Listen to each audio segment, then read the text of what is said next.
马克龙总统先生啊，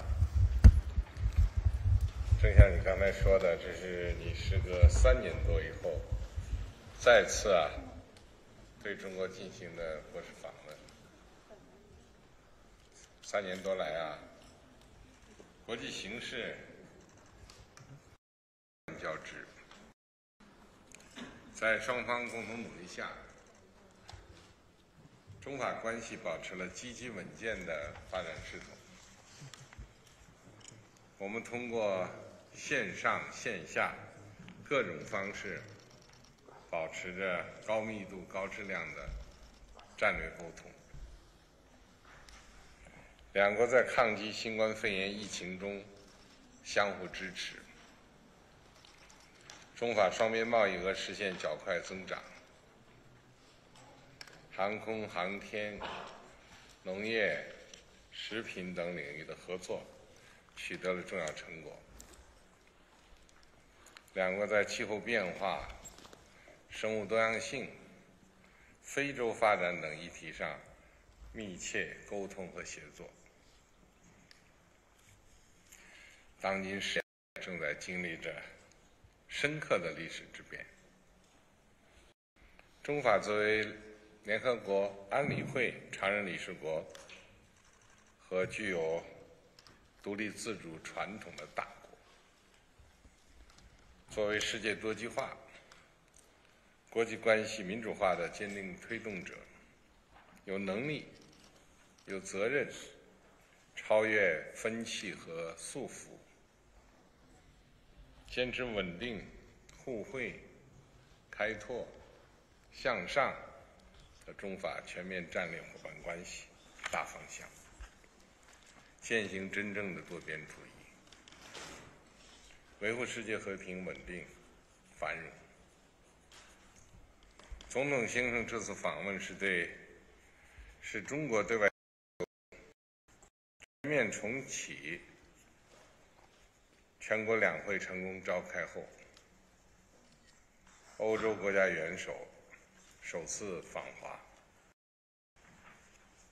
相信这次访问将为中欧关系发展注入新动力，带来新气象。谢谢，我先说这些。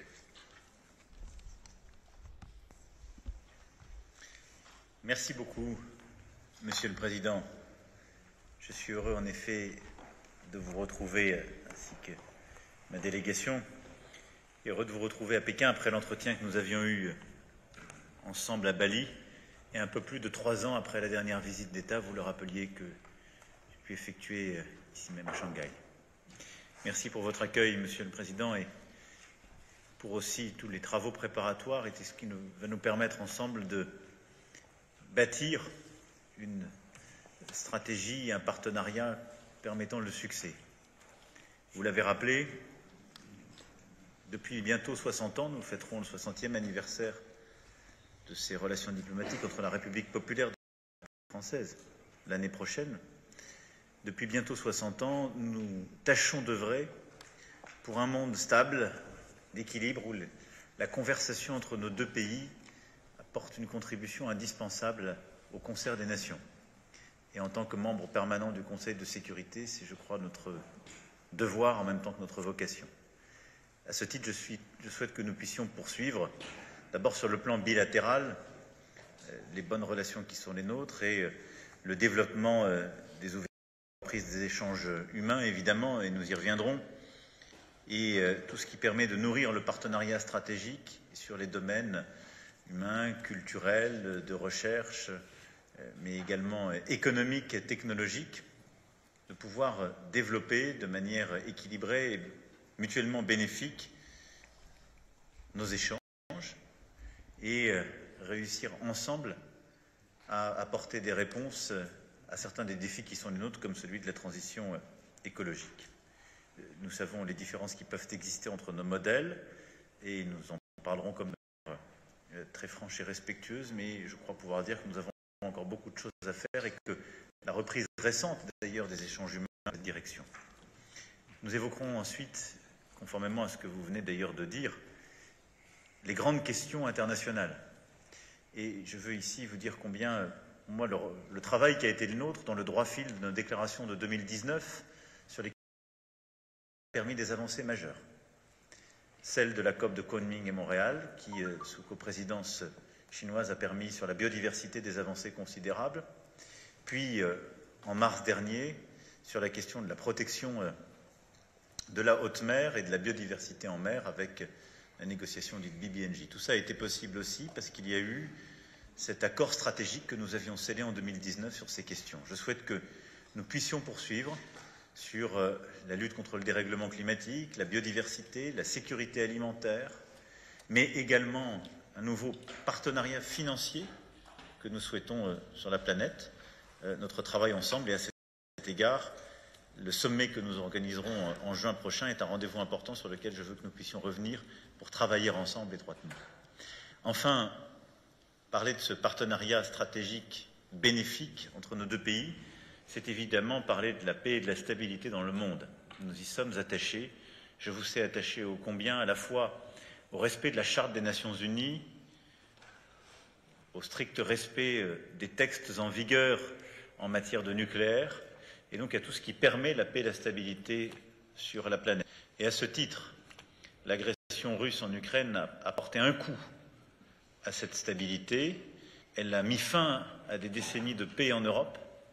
Et je sais pouvoir compter sur vous, au titre d'ailleurs des deux principes que je viens d'évoquer, pour ramener la Russie à la raison et tout le monde à la table des négociations. Et nous y reviendrons dans le détail, mais nous avons besoin de retrouver une paix durable, c'est-à-dire une paix qui respecte les frontières internationalement reconnues et qui évite toute forme d'escalade. Et je crois que c'est aussi une question importante pour la Chine autant qu'elle l'est pour la France et pour l'Europe. Cette paix, cette stabilité, c'est celle à laquelle nous tâchons d'œuvrer.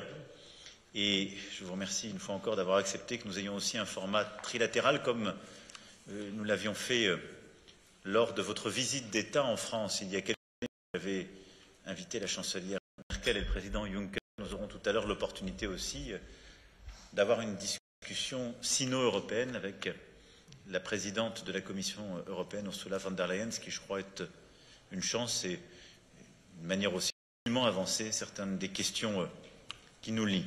Voilà, Président, les quelques mots que je voulais avoir en réponse à vos propos introductifs, en vous remerciant à nouveau de l'amitié de cette visite d'État, de votre temps aussi aujourd'hui et demain à Canton. J'y suis très sensible, dans un lieu qui, je le sais, a une charge aussi toute particulière pour vous. C'est un immense privilège pour moi de pouvoir demain vous accompagner et puis poursuivre nos échanges stratégiques et amicaux. Merci, Président.